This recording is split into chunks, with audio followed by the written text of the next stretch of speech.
Good afternoon, everyone. Welcome to the Wilson Center. I don't know if Sandy Berger is here. Is Sandy Berger here? Well, we're hoping he may come. Former National Security Advisor, dear friend Sandy Berger. I also want to recognize our former board chair for 11 years, Joe Gildenhorn and Alma Gildenhorn. It's, in case anyone has missed it, this event is sponsored by the Middle East Program's Joseph and Alma Gildenhorn Middle East Program. What a coincidence. The name of the program is your name. And we really cannot thank you enough forever and ever and ever for what you have done and do for the Wilson Center. Yeah.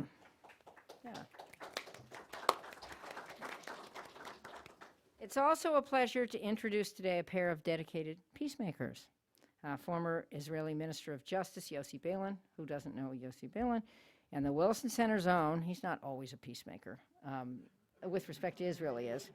In life, the Wilson Center's own Vice President for New Initiatives, Aaron Miller.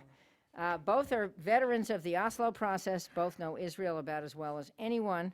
Their conversation kicks off this series of talks that we'll be holding in the run-up to the Israeli elections this March.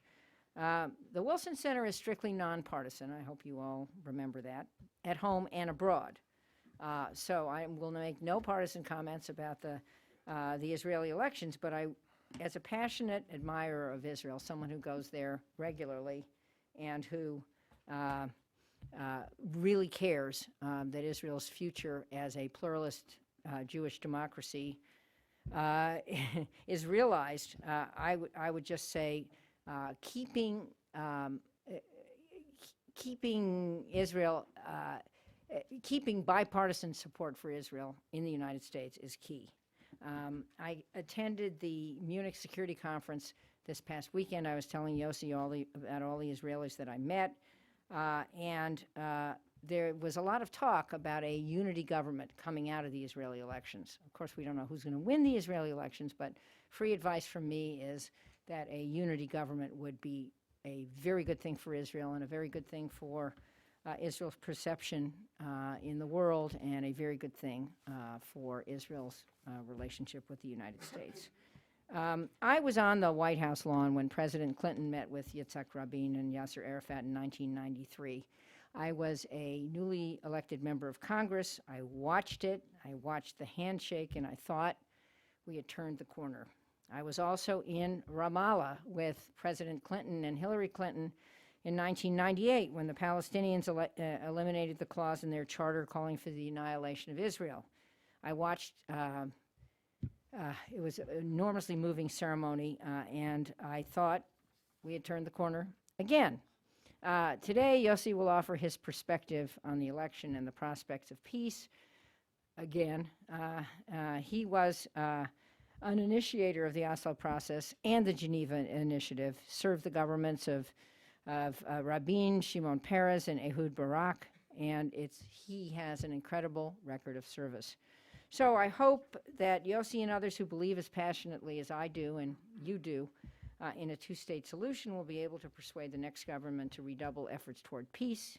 And I hope that Aaron Miller, who's magnificent at moderating conversations with world leaders, will do so again. Again, please welcome Yossi Beilin, and let me turn the proceedings over to Aaron Miller.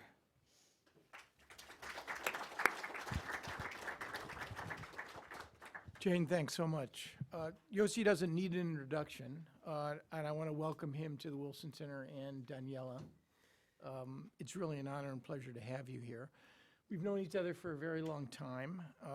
You've become part and parcel of the political landscape in Israel, a prime mover, an observer of the U.S. Israeli relationship, and I'll only say on a personal note that your honesty and integrity and your capacity to find the balance between principle and pragmatism, which is really where effective policy ultimately resides, makes you, to this day, a truly indispensable resource. You also, Yossi, see the world the way it is, while not losing sight of the way you want it to be. The format here is going to be very simple. We're going to talk about 3 issues for a good portion of the hour, and then we'll get to your questions. Israeli politics and the elections, that will be the first segment. Second, the character, nature, and state of the U.S. Israeli relationship. And finally, the problem of the much too promised land and what is possible with respect to Israeli-Palestinian and Arab-Israeli peace. I'm going to pose an assumption, which you're free to agree or disagree with or use it as a point of departure for each of these areas. So let's begin with Israeli politics and the elections. If you read the Israeli press, primarily Haaretz, you would get the sense that this election is pivotal, that Israelis face, their nation, the state of Israel, faces a profound choice between a integrated Israel into the international community, a Jewish democratic Israel, at peace with itself and with its neighbors, or alternatively, the other vision, Israel as an outlier, even a pariah, and those words have been used by various Israeli commentators. So that's my first question, Yossi. Is that how you see this election? And how do you think many Israelis look at it? Well, first of all, thanks for the invitation and for the introductions. By the way, Jane, I don't believe that a unity government is the best solution. I'm a veteran of unity governments. I was the cabinet secretary of the rotation government of Peres and Shamir. It was a nightmare. It was a nightmare.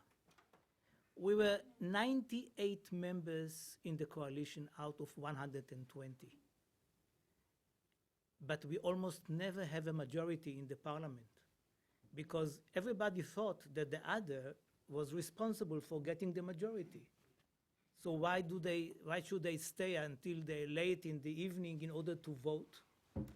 And I, as a cabinet of the secretary, had to go to the Knesset to beg members of the coalition to stay until there was a vote, because they really had no ambition and no challenge in serving in the Knesset. The government was the Knesset. And all the debates and the slogans were exchanged in the cabinet meetings rather than in the Knesset. And the hatred between Likud and Labour did not change because they sat in the same room. Even more so because they came to know each other. So it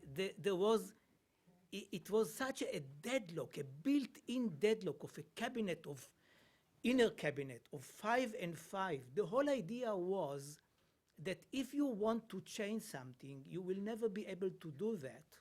But if you want to keep the situation as is, the status quo, you will be able to keep it.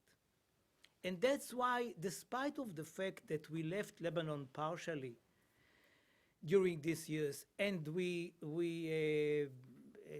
had an economic plan which saved Israel in '85, nevertheless, I believe that we should never have something like this again unless there is no other choice. It is the last resort. It cannot be the first one.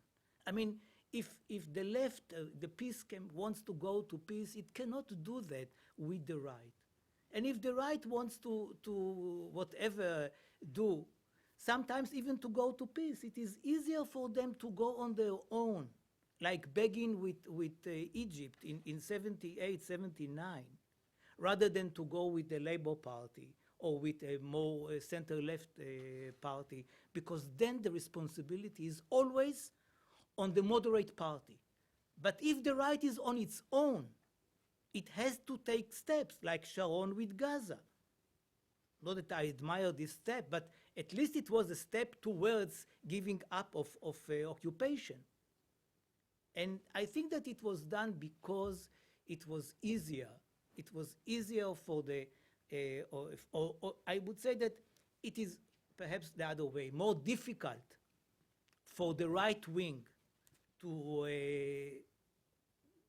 to lead very rightist policies when it is on its own.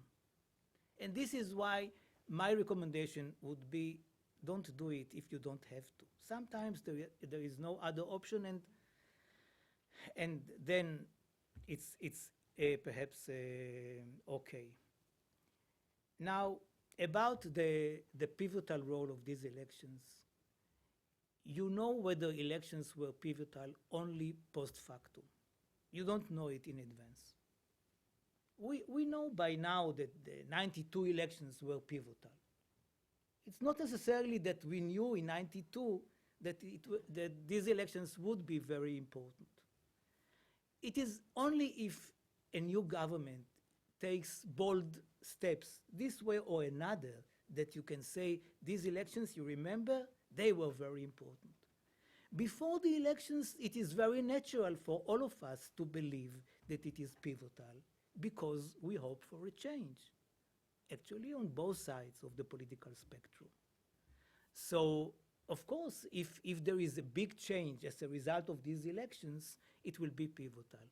What is interesting, but perhaps not surprising, is that the reason for having early elections, I bet that you don't remember. I don't remember either. What was it, a few months ago, that Netanyahu decided to have early elections? He has a coalition.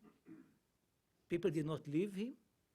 But he felt uncertain in this coalition, so he decided to have early elections. People said it is a waste of money and of time and whatever. Why every 2 years to go to coalitions? Although it is not every 2 years, as you may know. The average is 3, but okay. And the result will be the same. Nonsense. The result won't be the same. Whatever the result is, it won't be the same. And already the decision to have early elections triggered very interesting developments. For example, you have a united Arab list, first time in history, because of the higher threshold that we are having now. But the threshold, the technical step will have impact on the result because the united Arab list, although it includes people from different very different parties, communist and ultra-religious or whatever, but the new joint list is already bigger than its components. So if the components are 11 together, in the polls they get 13. Because the Arabs, many of the Arabs are sick and tired of their own debates there, and they say, if there is a new party which goes together, all the Arabs, we will vote for them. And there will be a very nice turnout. And apparently this will be the case. So one of the changes is the Arab vote. One should follow it.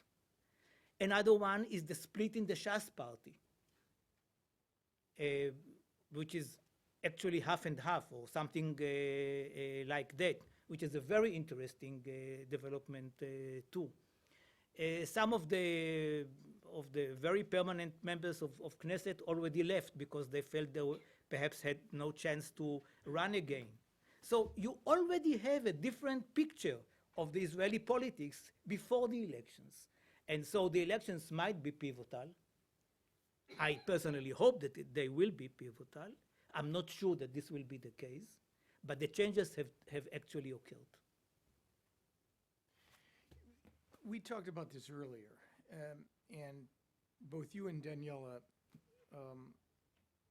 I guess, question the premise as to whether Israel has the kinds of leaders willing and able to face up to the challenges that it confronts. Now, we all glorify and extol the giants of old, the Ben-Gurions, the Begins, the Rabins. Shimon is still quite active. Even Sharon. Israel's in a leadership transition to a younger generation of prime ministers, frankly, Barak, Omer, Netanyahu, who don't seem to have the kind of legitimacy and authority to make the kinds of decisions. So the question is, how does a small state in a very turbulent neighborhood facing these challenges make decisions without leaders of real consequence? Leaders who are masters of their political houses, not constantly looking over their shoulders. Is that simply too naive? where does the next generation of Israelis leaders come from, or do we see them now? They're here. Well, first of all, both of us are very interested in the issue of leadership. You wrote about American leadership, and my doctoral thesis was about generations in politics. And I used to teach this issue in the university for many years. My very simplistic conclusion is that there are no differences between among the generations. You have good people, bad people, leaders, non-leaders in every generation. It is not a generational question whether you have leaders. Usually when you have such big leaders, as you mentioned, and others, it is because there were leaders in war. Most of the leaders in war are remembered because they had to take very, very tough decisions. And when the perception was that they made the right decisions, they were admired. But most of the people that you mentioned were so non-charismatic. You know, I was very close to Peres. The main question that they used to ask me, how come that the leader of the Labour Party is so uncharismatic? Can't you have somebody like Golda Meir, God forbid, you know, the worst of our prime ministers? But can't you have somebody like her? She was charismatic. Why? Because she looked like a grandmother and everybody was like a child when he saw her or she saw her. Rabin was charismatic. He was a shy person, a very shy person, almost apologizing for being in the room. The last thing that you could say about Rabin that he was charismatic,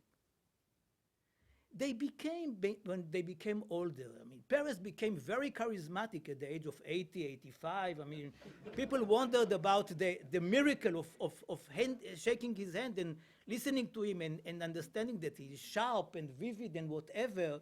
And suddenly he became charismatic. I mean, Ben-Gurion was a bureaucrat. He was uncharismatic as one could imagine. With his voice was awful. It was very, very short. He grew his hair in order to be distinguished, you know. That was the story. And people spoke about it, that the leader of the labor movement is so uncharismatic. There was Berl Katzenelson, Ade Gordon, others, but not him. And suddenly, because of the war, mainly because of the War of Independence, he became charismatic. But he was not born charismatic. The only one among these people who was born charismatic was Sharon. So, non-partisan as I can be, thank you for this charisma. Thank you for this charisma. I mean, charismatic, what does it mean? That people believe in the person despite of what he or she are doing. So he is charismatic. So what? Is he good? Is he bad? Charismatic for what? This is why I'm not longing for a charismatic guy. For example, Bougie Herzog, who is running as the leader of the Labour Party, is non-charismatic as one could be. Thanks heaven. He's a normal person. You can talk to him, you can call him, you can criticize him, he is listening to you. I mean, and maybe in 30 years from now, he will become post factum very charismatic. But for the time being, thanks heaven. Thanks heaven. Somebody who is reasonable and you can talk to. So you have a problem with his voice, he's not tough enough, and these things. What does it have to do? It has to do with leadership. I mean, if this guy knows what to do and how to implement things, which I believe is the case, so he's not going to sing in the opera just to be a prime minister. I'm not worried at all about the issue of leadership. It is not that during the years it is going down, and God forbid in 50 years there will be no reservoir of leaders in the world. The question is always who is becoming the leader. And we know that people who appear to be leaders, whose voice is a low one, and who are tall, and who seem people who know their way, can become easier leaders in every place. But sometimes there are also good leaders. In most of the cases, they are deceiving their voters. They seem to be people who know their way, and they don't know their way. And this is one of the problems of democracy, when you see people, what is happening in Israel, but also here. And in many ways, of course, we emulate you. You see somebody like Lapid, who appears on the TV and is sure of himself, and he asks the right questions, and he's a smart guy. You are sure that he can be the prime minister. Then you vote for him. The guy got 19 seats in the 2 years ago. For a second, at the evening of the results of the elections, there was a possibility for him to become the prime minister when it was 60-60. Then it was 61 for Netanyahu and 59 for the center left. When he was asked if the numbers are as they seem to be, would you be the prime minister? He said, no, it's Bibi. Because, I mean, he came out of the TV. He had no idea what does it mean to be a prime minister. Then they made him a finance minister, which was even worse. He had, I mean, the guy did not finish high school. He knew nothing in numbers. I mean, and the guy is the minister of finance. But people say, no, he looks nice. He asked the right questions. Why couldn't he be the prime minister? And you see these things here about potential candidates for president. You know, movie stars and whatever. And you see on your TV screen actors and politicians. And it looks at a certain moment like the same. I mean, why he could not be or she could not be. And apparently it is a profession. And you have to know something about politics, about parliament, about government before you become a prime minister and whatever. It is interesting, though, that our last 5 presidents, compared to your last 5 prime ministers, it's a fundamental difference. Our last 5 presidents look like they could have walked out of a J. Crew catalog. Your last 5 prime ministers, and that's really fascinating to consider what the implications are of that for our politics and our media as opposed to yours.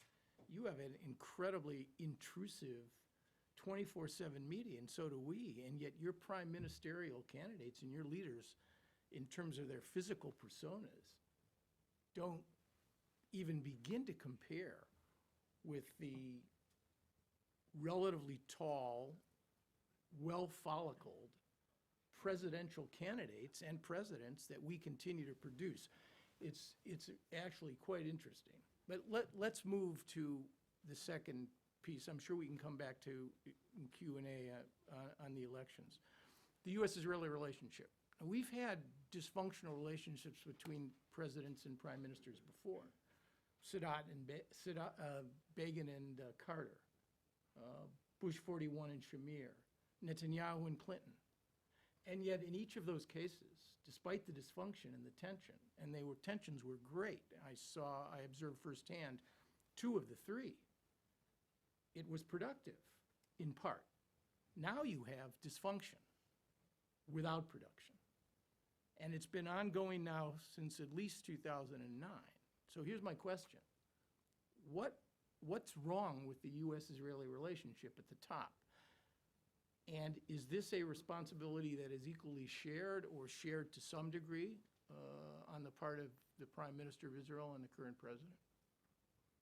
Well, I think that it is not by accident that all the prime ministers that you mentioned are coming from the Likud. And they promoted the idea of settlements. Now here, Sometimes there are presidents who are saying, well, we can understand the situation on the ground, we understand the fears of Israel, we have to help Israel because it is our ally, and we don't have too many democracies in the Middle East, and whatever. When it comes to the point of settlements, it is inconceivable. You cannot really try even to convince American presidents from the Republican Party, from the Democratic Party, that there is any sense of building new settlements or new houses in current settlements. Rabin tried this idea of political settlements and security settlements, which was stupid. What is security settlements? Security for what? That the kindergartens in the settlement will secure the kindergarten of our granddaughters in Tel Aviv. What is this? I mean, nobody bought it. But Rabin had to invent it in order to justify at least part of them. In the Likud, they say this is our policy, whether you like it or not. And in my view, this is the most important thing. If there is another government in Israel in a month, the first thing it should do is to freeze the settlements. Do we have a partner? Don't we have a partner? Can we have peace with Syria? Can't we have peace with Syria? With Abu Mazen? Is he strong? Is he weak? Does he really want? I don't know. I believe I know, but let's say I don't know. But to stop settlements? Before you say hello, you're elected, stop settlements. You don't do that, you confront the United States.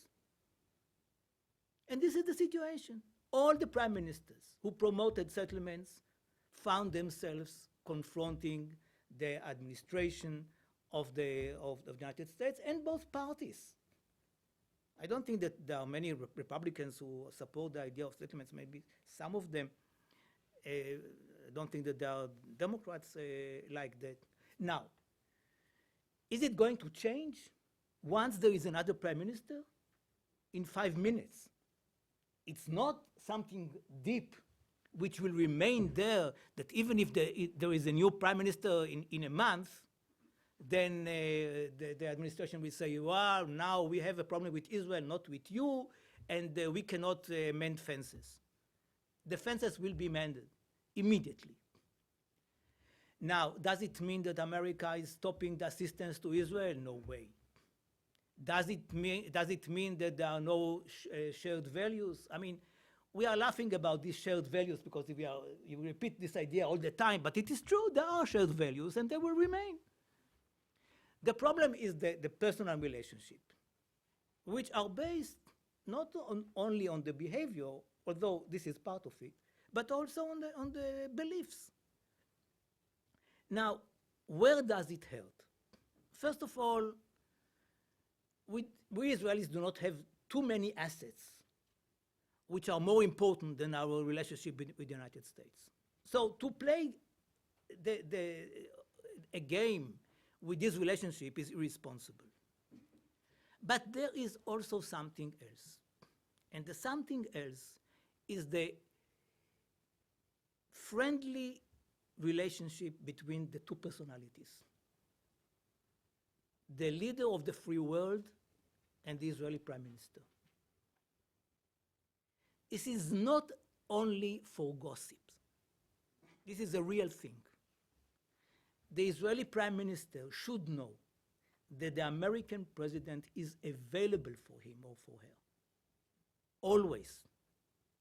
Some of our prime minister took it too far in order to call the president every day, like Barack calling Clinton. And Clinton from time to time complained about it. But knowing that whenever you need the leader of the free world, he is there for you, is important strategically. And I'll give you only one example. About 3 years ago, the mob was on the Israeli embassy in Cairo. And the ambassador was not there. It was Friday. He was in Israel. but the staff was there and the security people were there. The Egyptians went to the floor of the embassy, knocked on the door. The staff went to a secured room, but the secured room was on the verge of not being secured anymore. And the ambassador called the president. The prime minister called the president and wanted the Americans to help us. And President Obama was very busy. He heard that Bibi was searching for him, and he took the call after some hours. They never told us whether it was a result of him really being so busy that he could not take it, or because it was Bibi, so he said, okay, I can wait. But the general feeling in Israel was that it was because of because of Bibi. And it was never denied. The feeling is that it was, had it been Rabin or Peres, and he said, I need the president urgently, he would have answered him immediately. Now, thanks heaven, these things do not happen every day. And when both sides are saying that the relations were never so good, they are not lying. Because on the defense level, on whatever, the relations are good and as they were in the past. But in the top, they are awful. There is really hatred. Hatred. And even the spies and whatever, and this is bad for Israel, not only for the personalities, and I really hope that it will change. Whether there's a reset on this one, I'm not sure. Usually in these instances, it requires the departure of one or both. And that, frankly, that will happen in terms of our president. It's arguable what's going to happen in terms of the current Israeli prime minister. At least within 20 months, it'll happen. All right, final question, Yossi, and then we'll go to the audience questions. Peace process, Israeli-Palestinian negotiations. My own view right now is that the two-state solution is too hard to implement and yet too important to abandon, which puts us in a very awkward position. What could change that, in your view? What would be required to change that fairly pessimistic assessment? Too hard to implement, but too important to abandon. What would be required in order to actually create a new point of departure, to implement a conflict-ending agreement between Israelis and Palestinians?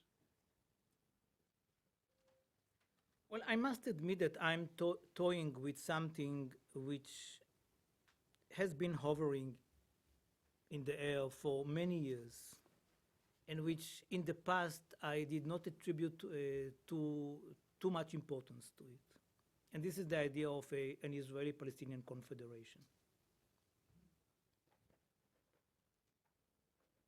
I think that if there is such a confederation, then the idea of the two states will not be so, I would say, black and white. And I think that we were wrong in describing our dream as a divorce. There was a reason for that. People wanted to understand what is it that we really want. I mean, speaking about the peace camp. Why do you love so much the Arabs that you want to give them a state as a present? Why are you so much for peace? And we had to defend ourselves. And we said, no, it is because we are selfish. We want a Jewish and democratic state. How are we going to have a democratic state if there is a majority of Palestinians in few years? And we don't want such a majority, because then you don't have the dream of a Jewish state. So the only way is to separate. The only way is to divorce. Namely, that actually a peace treaty between us and the Palestinians is a divorce. In 1999, we went to the elections when Barack was elected on the slogans, "We are here and they are there." And I must admit, I hated the slogan. I hated the slogan. I mean, this was not my idea. I mean, I believe in peace because I'm selfish, I admit. It's not because of the Arab cause. But I also understand that if the Arabs suffer, if the Palestinians suffer, then we will suffer too. I mean, so it is interdependency. So we need good neighbors who are happy. But if you say something like that and you stress it too much, you look like the new Middle East of Shimon Peres. So the idea of divorce or of they are there and we are here was the counter argument, the answer of the peace camp to the sarcasm about the naivete of the new Middle East. And I was part of it by not revolting against it. And you know, people said, okay, if what you want is divorce, it is better. I mean, people accepted our slogans. I believe that we were wrong because this was not exactly ourselves. And I think that the idea of a confederation can really solve the problem. We are speaking about I'm speaking about two totally sovereign states, independent states, two members of the UN and members of all the other organizations in the world who are having some joint authorities and joint responsibilities. It is on water, infrastructure, planning, zoning, environment, and maybe other things too. And the two states will decide in the future what are the areas in which they want to work together and what are the areas in which they want to work separately. Now, in such a situation, one of the results might be that all those settlers who want to stay in their settlements will not be evacuated. For an Israeli prime minister, this is a key, because the biggest fear of the Israeli prime minister, from the right and from the left, when they speak about the two-state solution, is the moment in which they will have to evacuate hundreds of thousands of settlers from their places. Second generation, third generation. If you say to them, dear settlers, next Wednesday in the afternoon, 5 o'clock, we leave the West Bank. And we suggest to you very nice compensation. You want to leave? Be our guest. You don't want to leave? Remain there. It is much more reasonable to allow them to live there in a kind of a common confederation rather than if it is two different states. And you can, in an easier way, deal with another very problematic issue, which is security.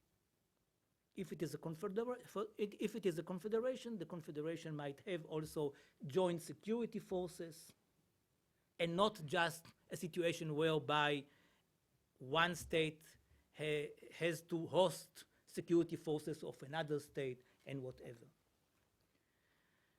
So I'm thinking about it more and more, trying to talk about it with people, to write about it, and to see whether something like that is feasible. And if I may just tell you a story. Can I tell you a story? Absolutely. Okay, I'll tell you the story. In the midst of the negotiations in Oslo, I met with Faisal Husseini. Many of you knew this guy. He was the most important leader in Jerusalem, Palestinian leader in Jerusalem. And originally, the whole Oslo process had to be between him and myself. And eventually, and I will not get into it, it happened that it was neither me nor him. But I was in charge of the process in Israel, and he was not part of the process at all and did not know the details of what happened in Oslo. But he was also the head of their delegation to the steering committee of the multilateral talks on water, on refugees, on economic projects. And I was the head of of the Israeli delegation. And we met in Russia in January 92. No, January 92, I was not a deputy minister, so 93 maybe. But we met in Russia, and I asked him, what did he think about a confederation between the future of Palestine and Jordan? Because then, if you remember, all of us talked about a Jordanian-Palestinian confederation. This was the idea. And you know that although people said Oslo was the two-state solution, it was never the two-state solution because we never said in Oslo what would be the solution at all. So I asked him, what do you think about the Jordanian-Palestinian solution? He said, Yossi, do you really think that I'm an idiot? I said, no way, Faisal, I appreciate you and I know that you are not an idiot. So why do you suggest me this idea? I said, oh, well, I thought that there are so many Palestinians in Jordan and why not? You can be together in a confederation. I will not quote him now. But he said, if I have to choose between Jordan and a prosperous, democratic country, why should I not choose Israel? I said, Israel? What are you going to do with Israel? I mean, we are enemies. You know, I said that we are enemies because he always used to say, half jokingly, every time when we met, he said, I'm your enemy. And then we hugged and whatever. So I said, we are enemies. What do you mean? A confederation between the two of us? He said, this is the only solution. And you know, I did not buy it. But when I'm thinking about it, when I'm thinking about what happened to us all these years, and about the difficulties in the implementation of the future agreement, I think actually Faisal Husseini was not wrong.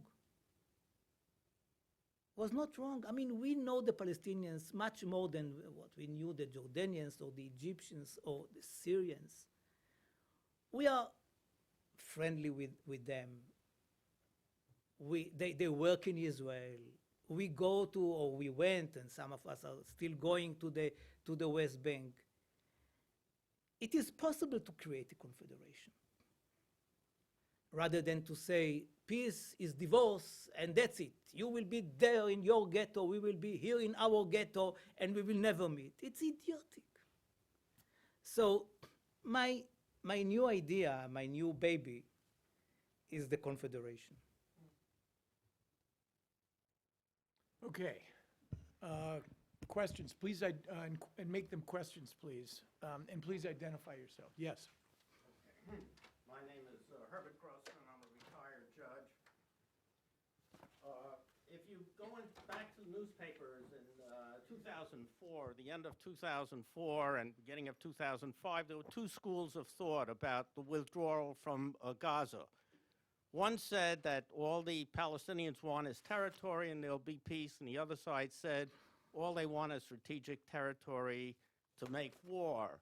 And so there were only those two sides. Of course, after the disengagement, there was basically an ongoing war, and the ones who on the left who had said that there would be peace now said, well, it was the fault of the fact that it was unilateral and not pursuant to an engagement.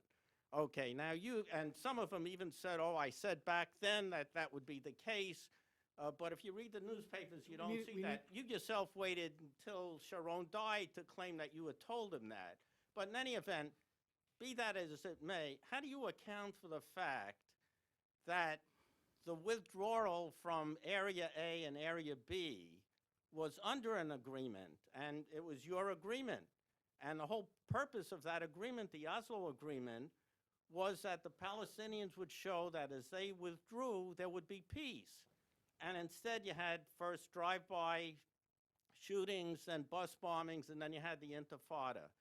So and I ask that because it's relevant to what you say now ought to be the disengagement from the West Bank and with Yossi, all how the do you- strategic how do you- territory. So how do you account respond to in that? the theory on the left, the fact that there was an agreement and the worst. We got the question. Okay, fine. Thank you.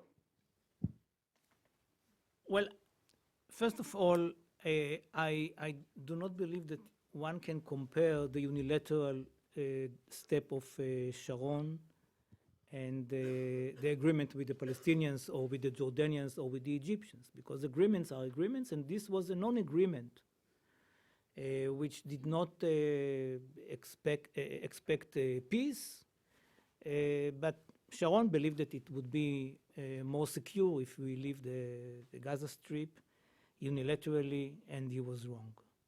I told him that. I wrote about it much before he died, and there is even a book of 33 interviews by Ari Shavit, who wrote it much before Sharon died, in which he interviewed different politicians in Israel about the withdrawal, and I said exactly what I said to him. But about the big question, why the interim agreement with the Palestinians was not implemented, while the permanent agreements with the Jordanians and the Egyptians, generally speaking, were implemented, is not necessarily because the Palestinians are worse than the Egyptians and the Jordanians. One is that it was not a permanent one. I believe that the biggest mistake in '93 was that rather than having a permanent agreement, then we went to an interim agreement of 5 years, which never ended. There was no reason not to go immediately for a permanent agreement. I believe that the situation to have, on the one hand, a Rabin who wanted very much to have peace, Yasser Arafat, who was in a weak period after the first Gulf War and thought that an agreement with Israel might save him, and President Clinton, who wanted very much both sides to make peace between them, was a unique situation, and that we missed the opportunity of doing then what we want to do now. But one has to remember what happened on our side. It is not only the Palestinian side. The big massacre was on our side, Baruch Goldstein, when 29 prayers in Hebron, Muslims were killed by him. And exactly 40 days after the 40 days after the death of these people, there were the two terrorist events by the Palestinians, one in Afula and one in Hedera. Not that it, God forbid, justifies anything, but we did not even imagine that an Israeli officer, a doctor, a religious person with a kippah, will kill 30 Palestinians. It was not on the radar. We couldn't understand that it happened to us. And then the period of terrorism and blood began. Now, they killed more, we killed less, whatever. We blame each other since then. But we cannot say that nothing happened on our side and that they breached all the agreements. You ask me, I believe that they breached more than us. So what? So what? And this is why I don't believe that if there is an agreement between both sides, it will not be implemented. Look at the situation today with the West Bank. The security coordination is much better than what we are speaking about, as you may know. We never had it with the Palestinians. It's like the security coordination that we have with Jordan. It's really unbelievable. Unbelievable. So, and there is there a leader with a suit, with a tie, who is blamed for being a terrorist because he is going to the international organizations and wants to be a member. You know, it's half a joke and half a dream. We always say that Arafat was the worst. He was unshaved, he was in uniform. He always said, you can all sink in Gaza, in the water of Gaza, whatever. And here you have the dream of your life as the partner. So from morning to night, you say, there is no partner, he is not our partner, he is going to the UN. Have an agreement with him, he will not go to the UN. And so I believe that no side is innocent in our story. No side is innocent. We made mistakes, and we were not prepared for our own enemies at home. We could not think about a Jew killing Rabin. I'm speaking about myself. Have anybody told me before November the 4th, 95, that a Jew will kill our prime minister? I said, you are crazy. All of us believe that if there is such a situation, perhaps it will be as Hamasnik who will try to kill him. And we all the time, including myself, told him you have to be more careful and whatever, but not against Jews. And it happened. So once we make peace, I'm telling the future prime minister who will sign the peace treaty with the Palestinians, watch your back. Yes.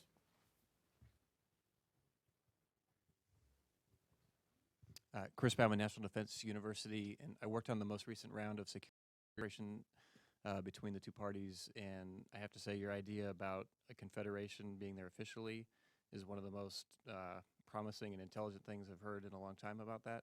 I was wondering, can you share more of your ideas about how the confederation would actually work in the security realm?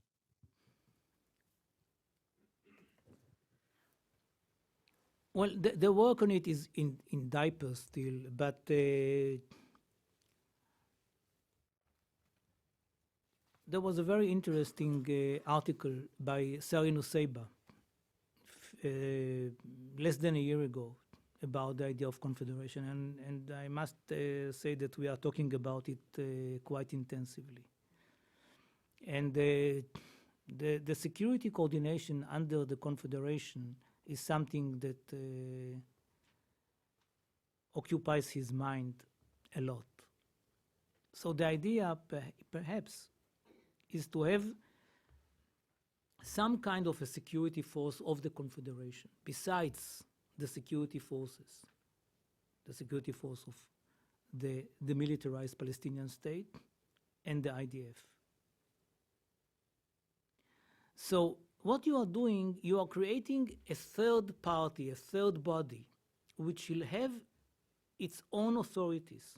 And these authorities, including in security, will evolve during the years. Or, God forbid,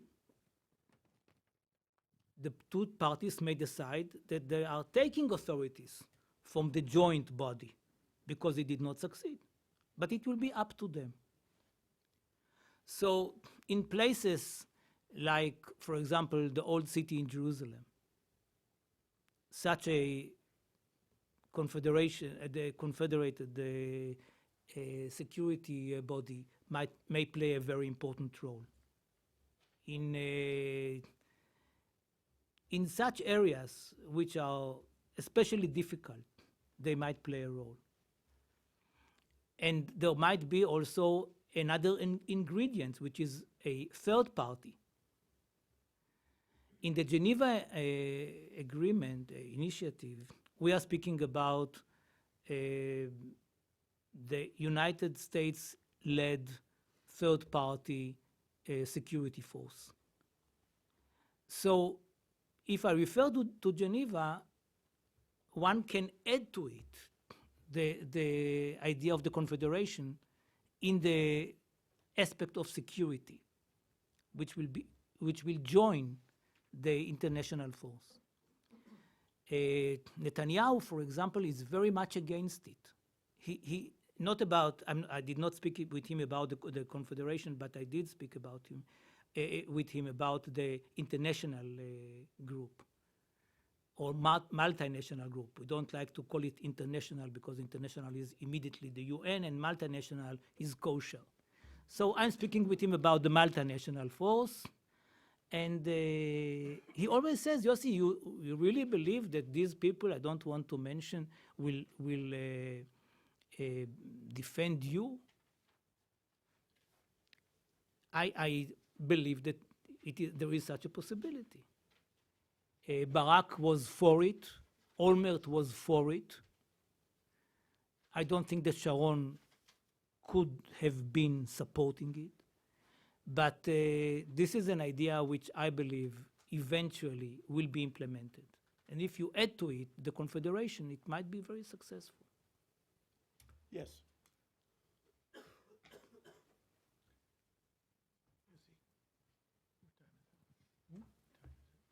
My name is Stephen Shore. Is there any possibility of replacing the Israeli electoral system with by dividing the country into 120 Knesset districts, or will there be a definitive peace agreement with the Palestinians before there is any change in the Israeli electoral process? Why should we change it, by the way? Well, you've changed it once before. It went from indirect to direct, and now you're back to indirect. Yeah, I'm taking upon myself the honor of bringing it back to the indirect election of a prime minister, as it happens in every parliamentary regime. And I'm very much against dividing Israel to 120. Israel is small enough. And what might happen is that the regional interests will become more important than the general ones, which is, in my view, very, very problematic. And I must say to you, Ben-Gurion was the one who believed in dividing Israel into 120. In the 50s, he wanted to make out of it a major issue. Now, Bibi wanted to make out of the change of the system a major issue. He totally failed. Nobody is talking about changing the system. And his idea was that the party which gets more votes, the leader of the party who got more votes will be immediately the candidate for the prime ministership.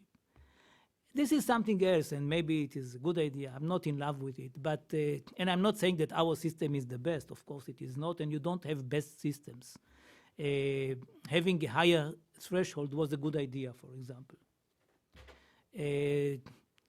First past the post idea is problematic because sometimes a minority in the general vote can become a majority in the parliament, and this is not fair to the results of the elections. But for example, if I'm looking at the American system, and I'm seeing the paralysis in the American politics as a result of the fact that you have confrontational Congress before you. And all what you think about is how can you bypass the Congress in order to implement what you really believe in, because otherwise you have to resign. I mean, in Israel, in such a situation, you would have resigned because you don't have a majority in the parliament. Here, this is not even a question. Nobody is talking about it because you are the president and there is a division of authorities and whatever. But actually, you are paralyzed. In Israel, at least you are not paralyzed because you have always a Knesset which is representing the majority, and you are part of this majority. So we did not find in political science the best system. But we do know that all these systems have their downsides. And you can, I believe, fix here and there things like the threshold, but you should not really shake it And I do not believe that we are suffering because of it, and that we cannot take decisions, and even bold decisions, because of the electoral system. But nevertheless, dividing the country into 120 regions, I believe, or constituencies, will be, I believe, a mistake. I guess we've come to the end of the hour, but is that you, Tom Dine? What? Final question.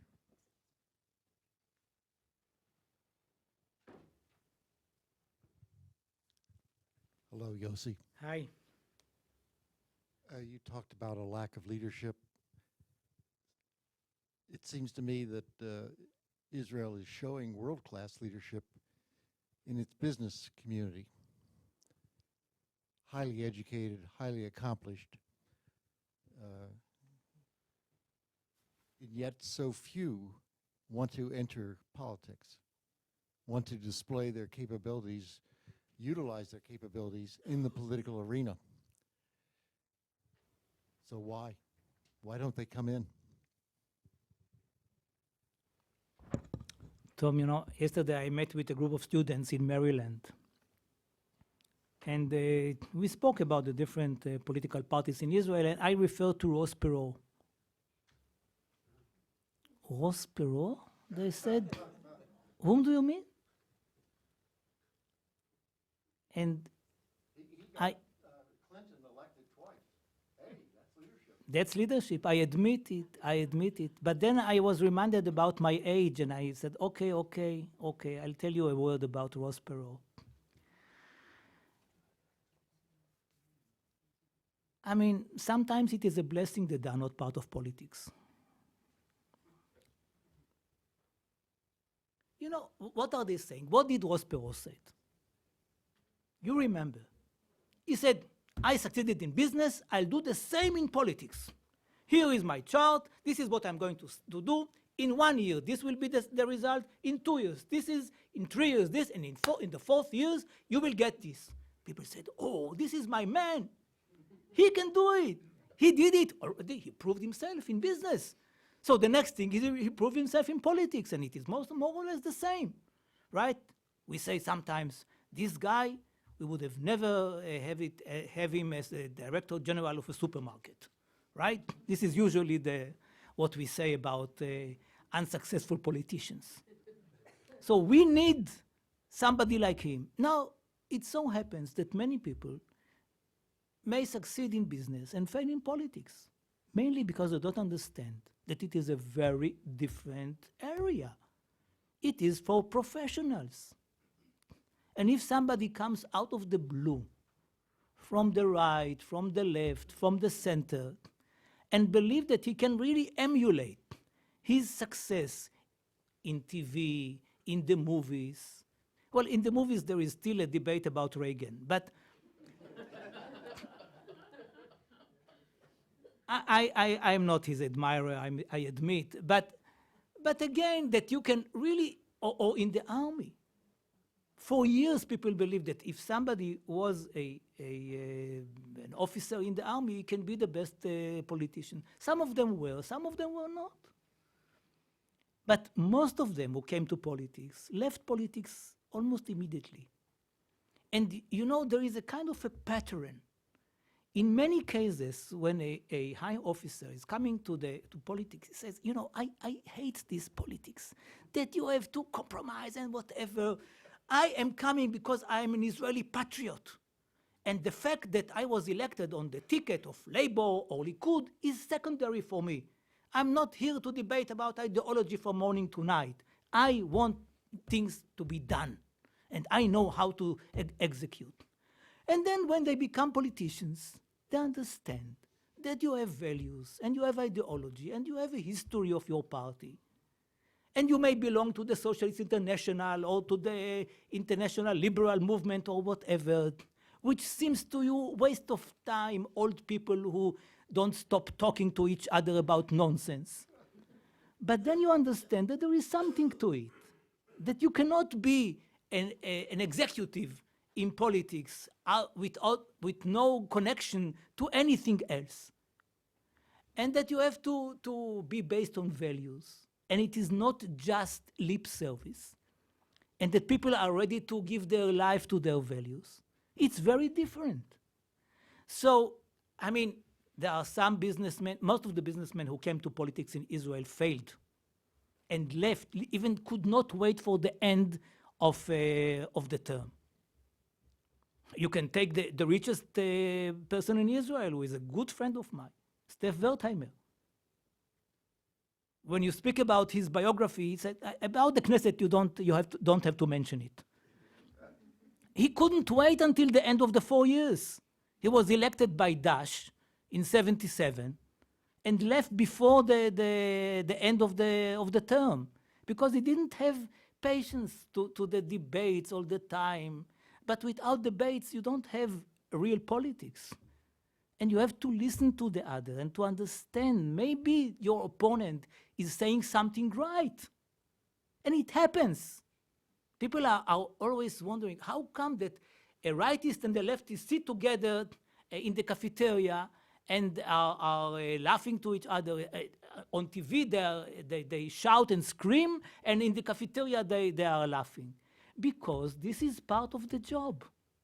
This is part of the job. And sometimes you put a bill with your opponent because you believe together that the most important things in the world is animals or something like that. You have this cooperation. This doesn't happen in the army.